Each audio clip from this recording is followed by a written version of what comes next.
Olá, meu nome é Anderson Gomes e você está no canal Aprendendo sobre Mediunidade. Seja bem-vindo ao canal, seja bem-vindo a essa família que está se criando, está crescendo em assinantes, em pessoas que vêm aqui buscar um pouquinho de conhecimento sobre a espiritualidade de modo geral, sobre a mediunidade. Hoje, no nosso canal nós temos vamos sair um pouquinho dos roteiros assim sobre desenvolvimento, sobre projeção astral e uma série de coisas que a gente vem buscando entrar no caminho de aprendizado, né, para todos nós. E eu vou responder uma pergunta, né, porque eu falei afinal que eu ia responder perguntas dos assinantes do canal que fossem colocadas lá nos comentários ou enviada por e-mail ou qualquer outro meio de comunicação. Então o Nick Silva colocou a seguinte pergunta: Anderson, como foi para você descobrir a mediunidade? Como é que foi o começo da mediunidade? É até uma pergunta bem recente, não faz nem 24 horas que foi colocada lá, mas eu pensei assim, poxa, eu acho que isso é um assunto bem importante, porque na experiência de outra pessoa, não para mim, digamos assim, para valorizar meu ego, conhecimento, qualquer coisa, eu acho que isso não importa. Mas para que outras pessoas possam olhar e dizer, puxa, eu passei por essa situação, por aquela situação, por esse tipo de caso, de momento. Então eu achei importante fazer um vídeo que contivesse esse tipo de informação. Então vamos ver, para quem vai assistir, vamos fazer então isso, tentar fazer isso dentro de uma conversa bem informal, né? Bem tranquilo para que o vídeo possa ficar confortável. Então, para quem está assistindo, dê uma pausa, busque um cafezinho aí, né? Sente e vamos conversar aqui entre nós, de pertinho. Então, gente, para quem não sabe, eu moro no sul do Brasil, eu moro em Santa Catarina, moro numa cidade chamada São Francisco do Sul, que é uma ilha, né, ligada ao continente por uma estrada que não sei o nome técnico, né, desse tipo de geografia, de geologia. Foi criada um entulho de pedras lá, uma ponte, e nós somos ligados ao continente por essa via asfáltica, né, uma rodovia que foi feita assim. Em vez de fazer uma ponte, entulharam, né, um pedaço da Bahia e fizeram isso. Uma ideia idiota que tiveram no passado, mas tudo bem, o vídeo não é sobre isso. Então eu nasci em São Francisco do Sul, no Brasil, em 1973, tá? Então eu tenho 44 anos hoje, em 2017, tá? Eu fiz até um roteirinho aqui, porque eu tenho mania de planejar e fazer um roteiro, tudo, até porque para a conversa nossa não se torne extensa demais, longa, com assuntos que não estão dentro do nosso roteiro de conversa, né? Então, como eu falei para vocês, não era para pegar um café? Bom, eu já tenho o meu aqui. Bem, nasci em 73. Como é que isso começou? A minha família, eu lembro assim da minha infância, não era uma família que tinha tradições religiosas, né? Então, a parte da família, todo mundo tem uma parte da família que mora mais tempo, né? Então eu morava com a minha mãe, com meu pai, e eu tinha perto os avós paternos, né? Então eu tinha eles mais próximos, os avós maternos, porque os meus avós paternos, os pais do meu pai moravam em outra cidade, né, em Itajaí. Então eu convivia a casa da minha mãe ali próximo da casa dos meus avós. Uma época a minha mãe deixou de morar ali e eu fiquei morando com os meus avós por um tempo, né, principalmente na época do início de escola, né? E então, desde a infância eu me lembro, apesar da minha família não ser espírita, não tinha ninguém espírita mesmo, que ia em centros espíritas, tinha conhecimento de doutrina espírita ou de espiritualidade, mas aconteciam uns eventos na minha casa, não comigo. A minha avó, ela era médium, agora ela é falecida já, né? Faleceu não faz muito tempo, poucos anos. E E ela às vezes recebia mensagens, ela, digamos assim, no popular, né, incorporava o meu bisavô ou outros espíritos que nós não conhecíamos. O meu avô que tratava isso, né? Conversava com esses espíritos, doutrinava, ou quando era o meu bisavô, nós sentávamos na sala como numa conversa, e escutávamos o que ele tinha para falar, né? Então a minha avó tinha esses rompantes assim, de comunicação. A gente via que hoje, eu rememorando, eu percebo que ela começava a entrar num estado de introspecção, de ficar mais pensativa, até que chegava naquele momento, geralmente final da tarde para a noite, isso acontecia. Não era sempre, não eram todos os dias, nem todas as semanas, mas era algo que se repetia. E para mim, eu cresci vendo tudo aquilo e era muito normal, né? Eu não via anormalidade naquilo, né? E nós não tínhamos assim contatos diretos com a igreja, não éramos pessoas de estar na igreja, ir em missa ou ir em centro. Tanto que eu fui saber o que era um centro espírita só muito mais tarde, né? Mas fui crescendo com aquela sensação, né, de que existia algo. Não só por ver as comunicações da minha avó, mas desde criança eu sentia que no invisível, e isso, a inspiração disso vinha através do escuro, que no escuro tinha alguma coisa diferente, alguma coisa que não era vista por todas as pessoas. E com o tempo eu desenvolvi muito medo do escuro, né? Então eu tinha essa sensação que existia algo no invisível e o escuro eu temia.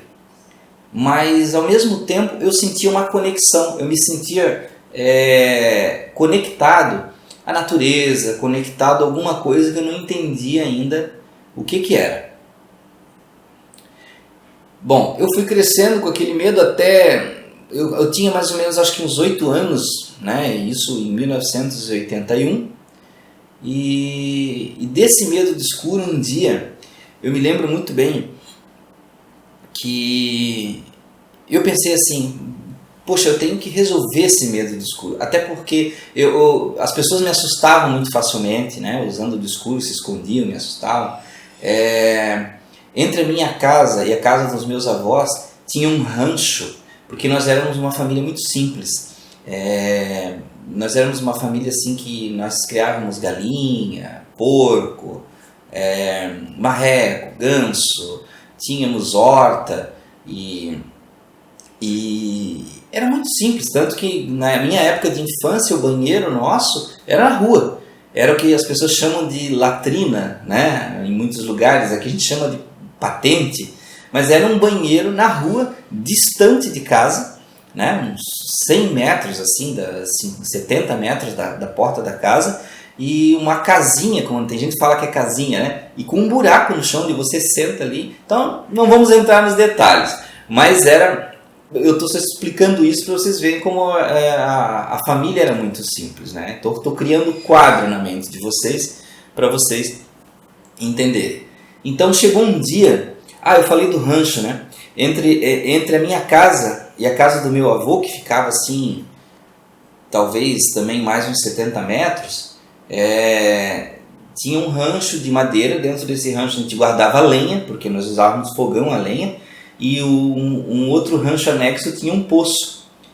E nesse rancho da lenha, eu lembro que era costume se fazer no rancho uma abertura na parte de cima da porta. Então quando a minha mãe mandava lá na casa do meu avô, vai lá buscar isso com a tua avó e tal, à noite, eu passava muito medo, porque eu tinha que passar na frente do rancho.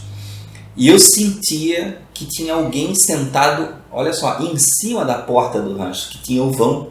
Era um vão, como se fosse uma janela, né? Porque era um rancho, então não precisava ter tranca, nada. Então eu sentia que tinha algo ali me observando. Sempre tive medo. E aí chegou um dia que eu pensei, eu tenho que perder esse medo. Eu tenho que abandonar esse medo do escuro. Mas eu era criança, com 8 anos. Eu estou falando assim, mas quando eu era criança eu não pensava assim, dessa forma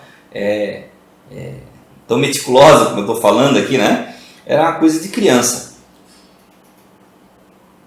Então eu decidi, eu vou perder o medo do escuro. O que é que eu resolvi fazer? Não contei para ninguém. A minha mãe foi descobrir isso já numa palestra, num centro espírita, eu dando a palestra, ela assistindo a palestra, e aí que ela foi descobrir que eu fiz isso quando era criança, né? Eu pensei assim, o que eu vou fazer? Eu tenho que enfrentar o escuro. Eu tenho que ficar cara a cara com o escuro sozinho. Então, eu resolvi, do lado da minha casa tinha um morro, uma mata, né? Vasta, densa, e do outro lado do morro dava para o mar, para a Baía Babitonga. Então, eu não subi muito o morro, eu subi um pedacinho, até onde a gente tinha árvore frutífera, essas coisas assim. E eu pensei, eu vou ficar aqui no escuro até eu perder o medo.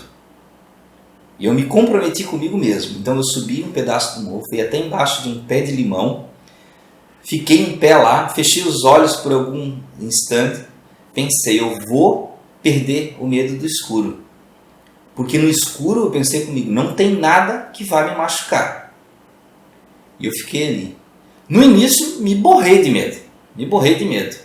Mas aí quando eu fui ficando no escuro e eu fui vendo que por mais que eu tivesse assim uma percepção que eu não entendia de coisas no espaço, em volta, eu vi que aquilo não me agredia fisicamente. Apesar do que eu sentia, aquilo não me agredia fisicamente.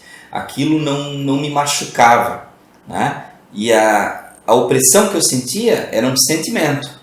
Não era algo que me tocava, me machucava. Então eu fiquei, eu acho que uns 10 minutos ali no escuro. E depois, quando encerrou esses 10 minutos, aí eu vi. Poxa, eu venci o escuro e saí todo contente. Não contei para ninguém, claro. A minha mãe achava que eu estava na casa do meu avô achava que eu estava na casa da minha mãe.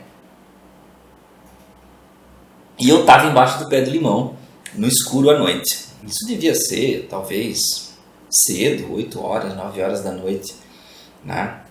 E a nossa casa ficava distante assim, de outras vizinhanças, não tinha vizinhos próximos, né? Então, bom, depois dessa parte assim, da infância, eu comecei a ter a noção da projeção astral. Mas é claro que na época também eu não sabia nada disso. Então ainda na infância eu tinha muitos sonhos recorrentes, sonhos que me perturbavam. Mas depois de adulto eu fui aprender que era para eu chegar em algum tipo de compreensão.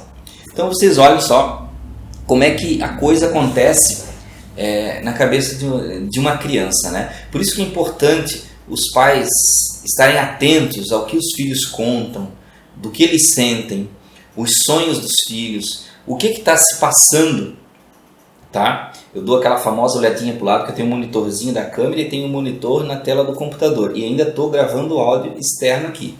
Tudo isso para ver se vocês conseguem ter um vídeo com mais qualidade. Então eu tinha esses sonhos recorrentes, né, que os pais precisam prestar atenção. E eu nunca contei também desse sonho, que eu vou falar agora para vocês. Eu nunca contei para minha mãe, ela foi saber também através da palestra que eu estava dando em um centro falando de projeção astral. Então ocorria que quando eu dormia eu ia parar num lugar que era uma casa que era muito parecida com uma casa de outra pessoa, né, da família, mas tinha uma certa semelhança, não quer dizer que era, né? E dentro da garagem dessa casa tinha um caldeirão, aquele tradicional, bem de história, de fábula, né? Com a fogueira embaixo, mais ou menos dessa altura assim, né? E esse caldeirão com fogo. E eu fiquei tão condicionado naquele sonho que quando eu despertava, digamos assim, do lado espiritual, dentro do sonho, que não era sonho, que era uma projeção, que eu não tinha conhecimento disso, eu já ficava com medo, porque eu já sabia o que ia acontecer.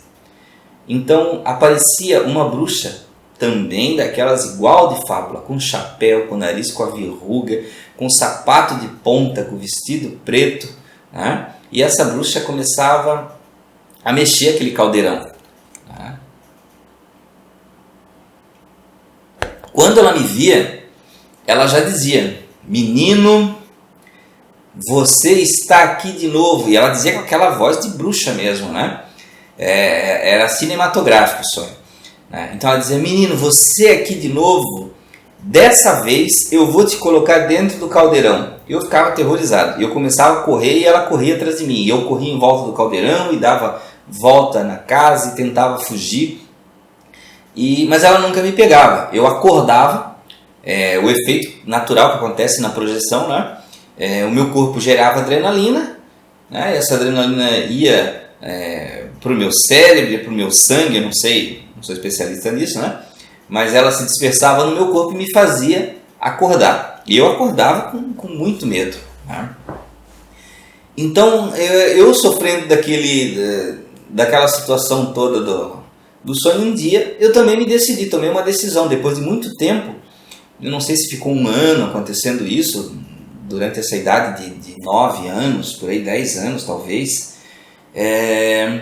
eu pensei, eu tenho que tomar uma decisão, eu tenho que mudar isso, tá? Eu não posso mais fugir da bruxa, porque toda noite eu já ia dormir até com medo de ver a bruxa.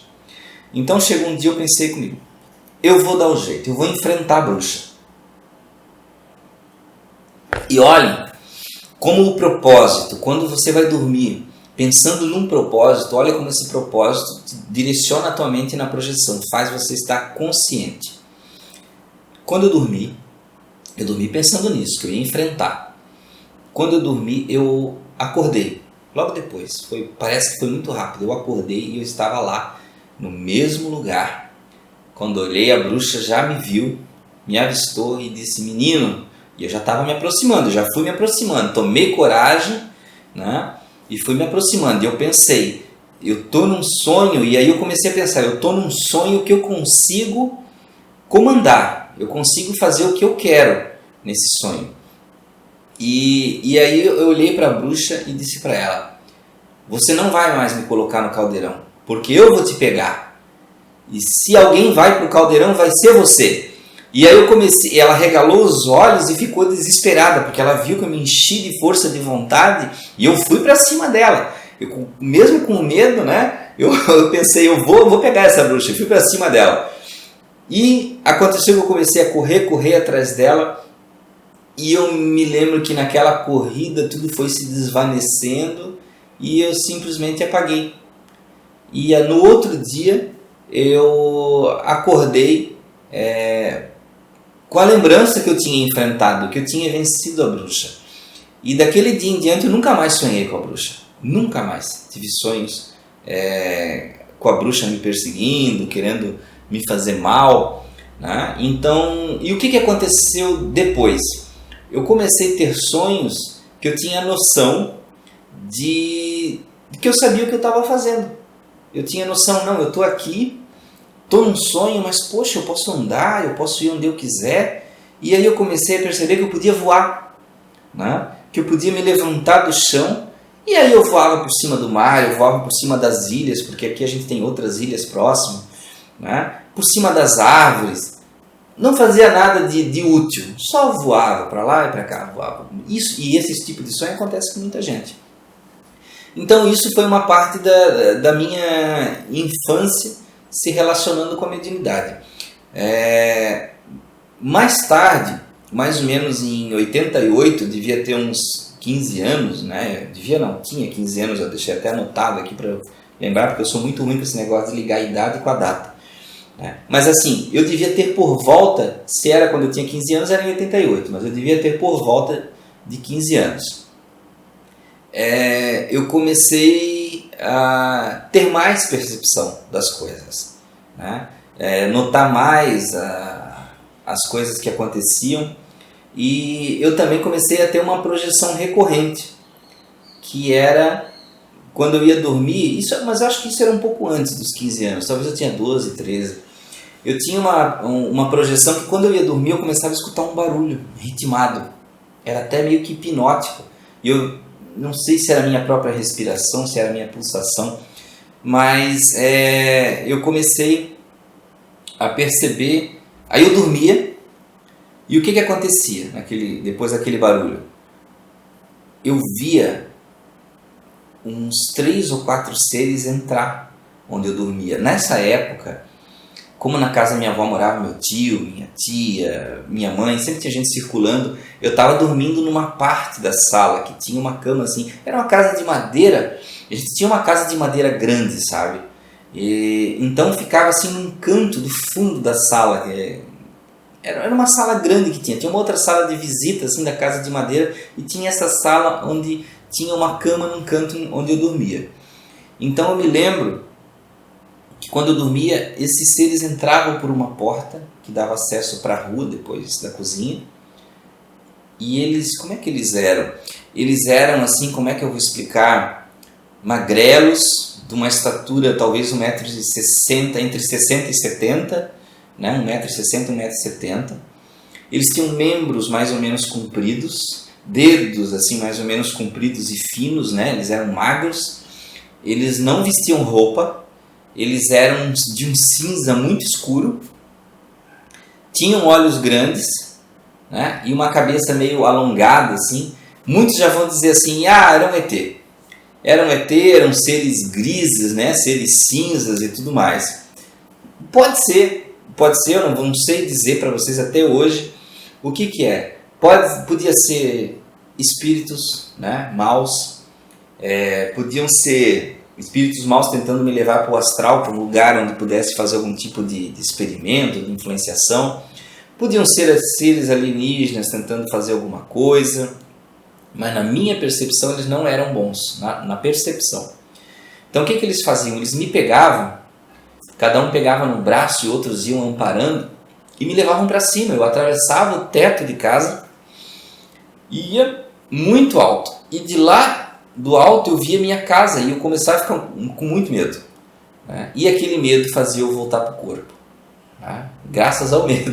Nesse ponto o medo me salvava aí, né? Então eu voltava e acordava desesperado, né? Também ninguém, não contava para ninguém, não falava isso para pai, para mãe, para avó, nada. Eu fiquei até a idade adulta com essa história na cabeça, só fui contar depois explicando para as pessoas em palestras sobre projeção astral. Então, hoje eu ainda me pergunto, será que se eu tivesse deixado eles me levarem na época, o que ia acontecer? Para onde eu ia? O que eles queriam de verdade? Né? E esse sonho, essa projeção, com o tempo ela foi, à medida que eu fui compreendendo mais assim o que acontecia, a minha liberdade nos sonhos, ela naturalmente parou, né? Então eu fui meio que deixando de lado e fui esquecendo isso. Bom, mas a ideia é a gente chegar mais na mediunidade. Tá dentro aí a projeção astral, mas a ideia é ficar dentro disso aí. Né? Então deixa eu tomar um pouquinho de água. Eu tenho aqui tudo, um arsenal hoje. Tem café, tenho água. Quem quiser dar uma pausa aí e pegar mais um cafezinho, fique à vontade. Então, mais tarde, quando eu tinha aí uns 15 anos, como eu falei, em 88 talvez 16 anos, 89, eu estava na biblioteca pública daqui da cidade, fazendo uma pesquisa para a escola, porque afinal naquele tempo, né, gente, não tinha YouTube, não tinha Google, era na biblioteca que se fazia um trabalho escolar. E eu sempre tive o costume de passar a mão nos livros, e passando a mão e sentindo os livros. Naquela época, é claro, eu não sabia disso, hoje eu sei o que é isso. Né? Então eu sentia, eu ia passando a mão, ia observando os títulos, né? Me perdia ali olhando, sempre gostei muito de livro. E um dia eu parei num livro amarelo, nele estava escrito Mediunismo, Ramatiz. E falei, nossa, mediunismo, gente, o que é esse negócio de mediunismo? Fiquei muito curioso. E com esse nome ainda, Ramatiz, poxa, abri o livro, dei umas folheadas e eu tive a maior surpresa da minha vida. Muita coisa que eu vivenciava, que eu acreditava que poderia ser assim uma coisa da minha cabeça, que podia ser uma coisa dizia assim, poxa, eu pensava, mas eu sinto isso, eu sinto aquilo, eu sinto coisas que eu não compreendo o que é. Na minha cabeça não se passava que podia ser exatamente um espírito, né? Eu sou, tô sentindo um arrepio aqui, um gelado, é um espírito. Não fazia nem ideia. Eu achava que essas coisas aconteciam com a minha avó, né? Não aconteciam comigo. Até porque eu não conhecia, assim, eu não sabia como isso abrangia as pessoas. E até essa idade também não tinha conhecimento de doutrina espírita, de nada, de espiritualismo, nada. Então eu peguei aquele livro, comecei a ler, eu pensei, vou levar para casa. Levei, li o livro inteiro muito rápido e eu pensei assim, nossa, sabe como aquela expressão, um troço que explode a tua mente, assim, que a coisa se abre e você começa a pensar assim, poxa, é esse tipo de coisa que se passava e eu não sabia, então tem todo, para mim aquilo era um mistério, era um segredo, né? E aí eu comecei a estudar. Então, é claro, mais tarde descobri que Ramatiz era um grande espiritualista e universalista também, de todas, uma pessoa que, um espírito que, digamos assim, ele abrange, ele abraça todas as crenças, porque todas as crenças levam para Deus. Então aquele livro foi um livro que me ajudou muito, apesar de ser um livro assim de um nível de conhecimento mais alto, digamos assim, eu acredito, né, pela forma que ele fala e se expressa, mas na época me ajudou, até porque o livro funciona assim, todo mundo sabe, né? Você lê um livro hoje, você tem uma visão de conhecimento, você pega o mesmo livro daqui a 5 anos, depois de 10 anos, 15 anos, você vai ver que você aprende muito mais, né? Então ali eu comecei a compreender mais como é que funcionava isso, que esse mundo existia e não era uma viagem da minha cabeça. Aí eu lembro que eu acho que eu devia ter uns 17 anos. Um dia eu até pensei assim, poxa, se existe esse negócio, eu vou tentar falar com o espírito. A minha avó falava, e eu pensei, eu vou falar com meu avô. Sentei na mesa, fiz um negócio muito errado, não façam isso.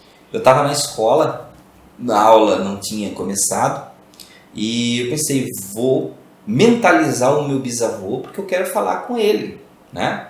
Falar com ele mentalmente, sei lá, eu quero sentir, eu quero ver o que acontece, mas eu totalmente inexperiente, sem o conhecimento necessário e sem o suporte de ninguém, né? Nunca façam isso assim, sem o suporte como pessoas ajudando, cuidando, monitorando você, né? Resolvi me comunicar e comecei a mentalizar. Gente, quando eu comecei a mentalizar, eu me lembro que eu me sentei bem na mesa da professora, porque faltava assim, uns 45 minutos para começar a aula, não tinha ninguém ainda, pouca gente no colégio. E eu sei lá porque eu tive essa ideia burra. E eu comecei a sentir, ter percepção de outras energias próximas. Se era meu avô, com certeza não era meu bisavô, né? Com certeza não era, mas eram outros espíritos pensando assim, poxa, alguém está fazendo evocação, alguém está chamando, querendo conversar e essa pessoa aí vai conseguir ouvir. Então eu comecei a ter repercussão energética, tremor, meu corpo ficou gelado, meus lábios tremiam, e aí daqui a pouco chegou uns 2 colegas, assim, bem próximo, um colega, e aí pensaram, meu Deus, tá passando mal, tá branco, tá pálido, tá tremendo, minha mão tremia assim, ó, dessa forma mesmo, meu braço tremia assim, não era aquele tremorzinho, né? Era quase uma convulsão, ele se sacudindo sem controle. Por quê? Porque, de certa forma, era um princípio de incorporação, talvez, eu penso nisso hoje, né?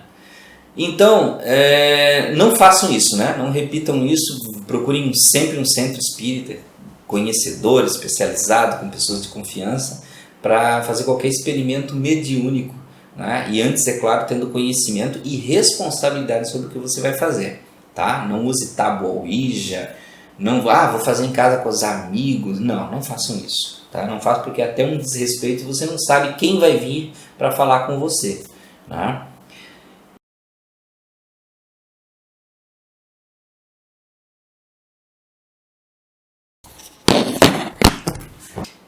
Então, eu estava falando que aí lá pelos 19 anos, um amigo que fazia reuniões em casa mas já tinham conhecimento da doutrina espírita, e era muito comum na época, até em certos lugares ainda se faz assim, né? Cidades mais distantes, ainda tem essa cultura, existe. Então ele fazia reuniões em casa, sempre dentro do contexto da doutrina espírita, né? Junto com a esposa, às vezes com mais algum amigo, mas que era muito difícil participar. E ele era um médium, ele é um médium muito bom, e me convidou na época para participar, porque ele pensou assim, poxa, você tem uma percepção e vamos ver o que dá isso, vamos aproveitar. E aí ele me trouxe o conhecimento, de eu buscar o conhecimento na doutrina espírita. E aí onde ele me apresentou, né, eu passei a ler Livro dos Espíritos, Evangelho segundo o Espiritismo, toda a obra, né, O Céu e o Inferno, né, o Livro dos Médiuns, a Gênese, todos os livros que traziam conhecimento. E aí aquilo, né, eu era igual uma draga, né, eu via o negócio ali, eu queria saber, e até hoje eu sou assim, quando eu busco uma coisa, eu acho a fonte ali, eu quero beber, né? Eu quero que aquele conhecimento venha para mim, para eu poder descobrir e compreender o que acontece dentro de mim, tá? Então, eu comecei a trabalhar com ele, fiquei um tempo, eu não lembro se foram assim 2, 3 anos, e aí eu comecei a compreender o funcionamento de uma reunião mediúnica, né? Comecei a ter a percepção de psicografar, né? Comecei a entender como é que funcionava. Não entendi tudo, e até hoje não entendo tudo, porque a mediunidade é uma coisa que é contínua, você está sempre aprendendo como ela funciona, como ela se desenvolve, né? Então eu tive naquela época, um tipo de psicografia. Hoje eu tenho outra percepção da psicografia e ela age de outro jeito comigo, né? Então é diferente, porque tudo isso evolui, não é igual para sempre. Depois dessa época, com esse amigo, com essa família, né? Então eu fui trabalhar em um outro lugar, e aí eu conheci outras pessoas que eram, digamos assim, espiritualistas, que não eram espíritas exatamente, tá? E aí faziam reuniões que eram uma mistura de coisas, né? Mas que eram um sentido positivo. Então comecei a participar também. Naquela época não exercitei a mediunidade, eu só assistia, né? Então foi até uma época que eu acho que assim, no sentido de conhecimento eu aprendi, mas no sentido de desenvolvimento espiritual particular da mediunidade eu acho que eu não cresci. Mas foi um capítulo, digamos assim, né? E aí é claro que eu conheci durante esse período e para frente, depois eu parei de participar de qualquer tipo de reunião, eu não participava mais, e eu fiquei assim uns 3 anos afastado de doutrina, reuniões. É claro que eu continuei sendo médico, continuei tendo percepções, né? Mas eu fiquei afastado.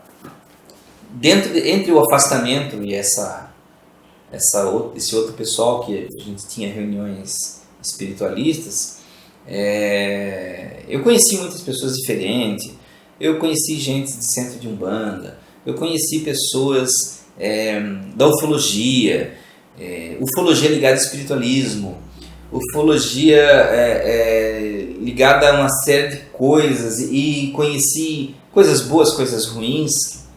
Aí a gente faz o joio do trigo, né? Separação. Conheci pessoas que fundaram religiões, né? Conheci um amigo que tinha a religião dos Atlantes, que era um negócio muito curioso. Não vou dizer para vocês se isso é certo, se é errado. Eu sempre penso assim, está fazendo bem para a pessoa que está lá? Então continua. Está fazendo bem para ela e para as pessoas que são da família dela, as pessoas que se aproximam dela? Continue, né? Então,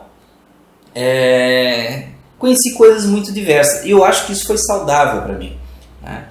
Aí, depois desses uns 3 anos que eu fiquei assim afastado, que foi até 2007, né? Eu estava trabalhando em outra cidade, em Paranaguá, e eu tinha passado em um concurso público para trabalhar aqui em São Francisco do Sul, né, para o estado de Santa Catarina. Então eu passaria a ser servidor público do estado.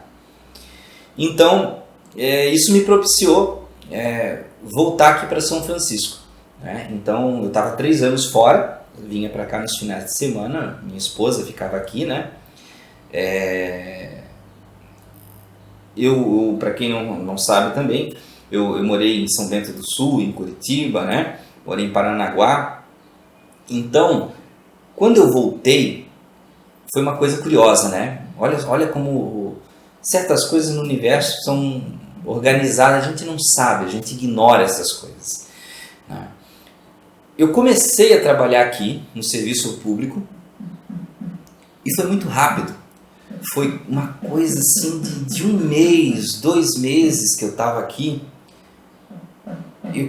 As percepções mediúnicas começaram a se fortalecer, né? Elas começaram a se ampliar. Eu pensei, poxa, tem alguma coisa acontecendo, tem alguma coisa se modificando que eu não estou entendendo. O que será? E aí um dia eu estava sentado em casa, meu braço começou a se movimentar sozinho, como se quisesse psicografar. E olha que eu não faço psicografia inconsciente, né? Mecânica.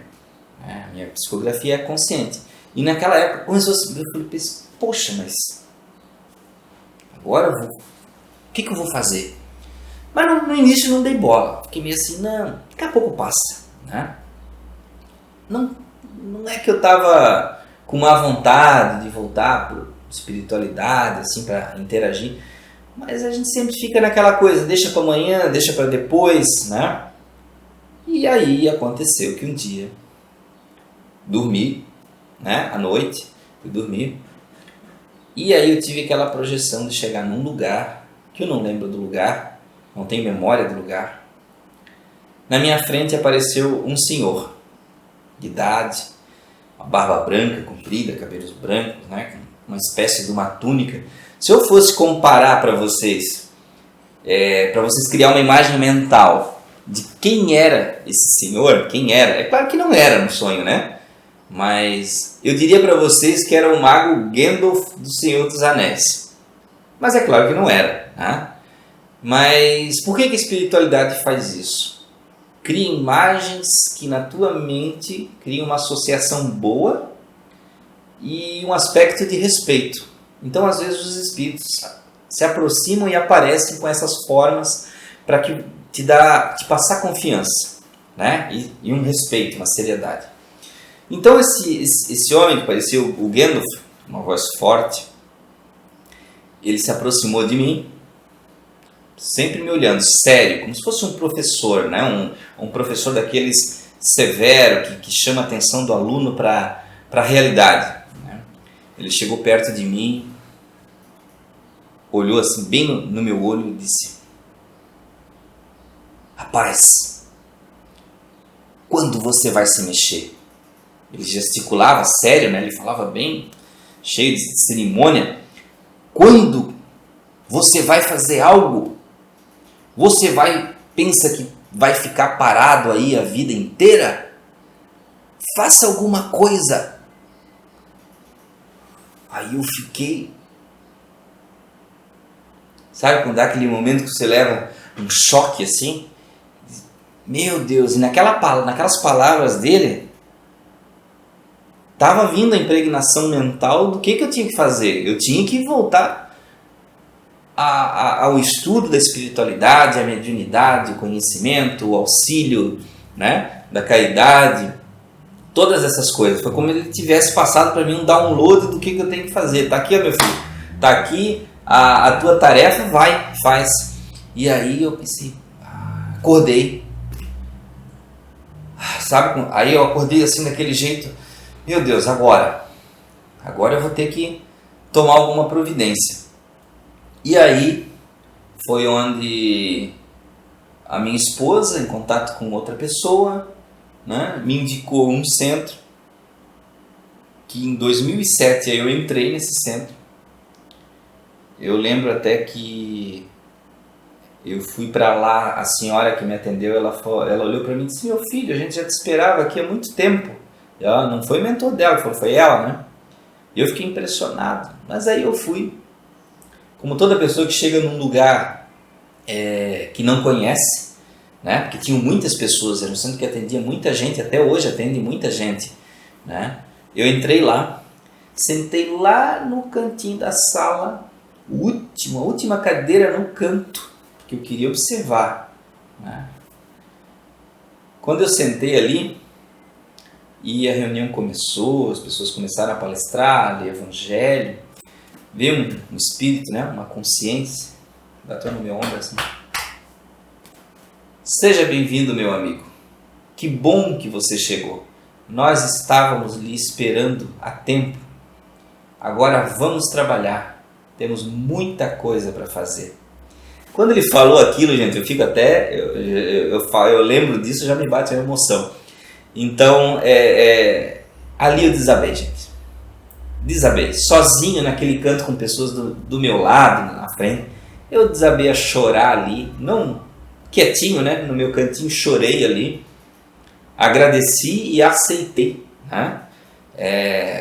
E até posso dar graças, porque tem pessoas que têm muita dificuldade na mediunidade, sofrem muito com a mediunidade, né? Então, gente, essa basicamente é a minha história que emenda, digamos assim, no estágio que eu estou hoje. Então, desde 2007, eu estou lá naquele centro, que é o Centro Espírita Caminho da Luz, até tem uma página lá que eu alimento de vez em quando, que é para as nossas funções do centro, Centro Espírita Caminho da Luz.com.br, né, na internet. E lá nesse centro eu trabalho, faço a nossa parte na mesa mediúnica, atuo ali em diversas frentes, digamos assim, para ajudar sempre da forma que é possível. Então eu digo para vocês que esse vídeo, né, já tá bastante extenso. Tomara que o meu relato sobre como foi o meu encontro, as minhas fases aí com a mediunidade, tomara que tenha sido útil para vocês, tomara que vocês tenham se visto em algum momento dessas fases, né? E eu espero que tenha sido aproveitável. E digo para vocês, dou um conselho como uma pessoa que passou por uma situação talvez semelhante a que muitos de vocês estão passando. Não esperem para o amanhã com a espiritualidade. A espiritualidade age. Eu não sou indispensável para a espiritualidade. Se eu não agir, ela vai buscar outro que vai agir. Sempre vão haver pessoas que vão agir. Mas se você fizer isso, se você der o passo à frente e pensar, eu vou fazer, eu vou melhorar. Não pense que você vai ser médium e vai lá trabalhar porque você vai ajudar muitas pessoas, você vai ajudar você mesmo. Né? Eu vou fazer isso por mim para me ajudar como pessoas. Vou ajudar outras pessoas, sim. Né? Mas não se coloque como uma pessoa perfeita que vai lá ajudar alguém que precisa. Não. Você é tão necessitado quanto ela. Né? Você é alguém que está na caminhada, na rua, né? Numa trilha, e você está junto. Você vai segurar a mão dela para ajudar a caminhar. Só isso. Você não vai ser o salvador da pátria. Você não vai sair por aí curando milhões de pessoas. Você não vai sair dando predições do futuro, esse tipo de coisa. Não pense que você vai começar isso tendo grandes mentores, porque você vai ter uma grande missão mediúnica. Não entre nesse caminho. Não entre, porque é um caminho que você começa a se desvirtuar. Existiam momentos que eu pensei assim, poxa, mas será que eu tenho que escrever livros? Porque você começa a pensar nas outras figuras, né? Chico Xavier com Emmanuel, as missões das outras pessoas, né? E você começa a divagar muito nessas missões. Então não se preocupe com isso. Vá, faça o seu trabalho, faça o que você tem que fazer. As portas, elas vão se abrindo à medida que o teu conhecimento vai aparecendo, que o teu preparo vai acontecendo, tá? Porque a gente não pode querer fazer uma grande coisa tendo um conhecimento pequeno, ou tá lá iniciando, já está pensando lá na frente.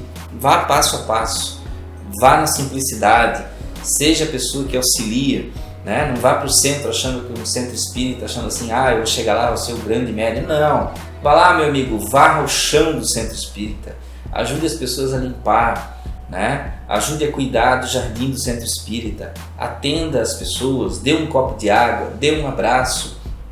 É para isso que nós estamos lá nos centros espíritas, é para isso que nós estamos falando no YouTube, eu estou aqui falando como uma pessoa que está no caminho da doutrina espírita, mas também eu ando em vários caminhos da espiritualidade. Eu gosto de comentar, eu gosto de dar ideias e eu acredito que todos nós estamos indo para a mesma direção. Não importa se você está na doutrina espírita, se você está na Umbanda, se você é evangélico, adventista, católico, se você é um ufólogo espiritualista, não importa se você é da religião dos Atlantes, você está querendo saber quem é você, né? Quem sou eu?